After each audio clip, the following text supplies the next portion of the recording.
समुद्र मंथन कल्पना कीजिए, एक ऐसा महासागर जहां देवता और दैत्य आमने सामने खड़े हों, एक ही लक्ष्य, अमृतत्व का अमृत।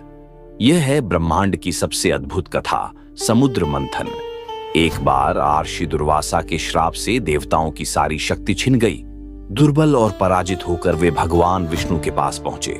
विष्णु ने कहा, बल पाना है तो समुद्र मंथन करो, उसमें छिपा है अमृत, अमृतत्व का रहस्य। मंदराचल पर्वत को मंथन दंड बनाया गया, वासुकी नाग को रस्सी, एक ओर देव दूसरी ओर दैत्य, और आरंभ हुआ ब्रह्मांड का सबसे भव्य महासमर।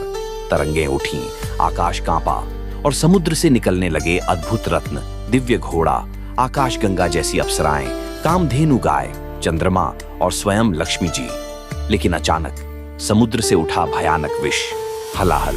उसकी ज्वाला इतनी तीव्र थी कि देव और असुर दोनों विनाश के कगार पर पहुंच गए। तभी प्रकट हुए देवों के देव, महादेव शिव।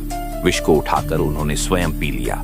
पार्वती ने उनके कंठ को थाम लिया और तभी से शिव कहलाए नीलकंठ। विष के बाद अंततः समुद्र से प्रकट हुए धन्वंतरी अमृत कलश लिए हुए।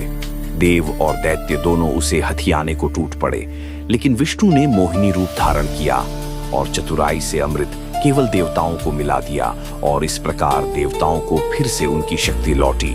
संसार में संतुलन स्थापित हुआ।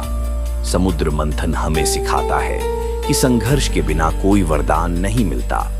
सहयोग से ही महान उपलब्धियां संभव हैं, और संतुलन वही जीवन का अमृत है। सहयोग, संघर्ष, संतुलन, जीवन का अमृत।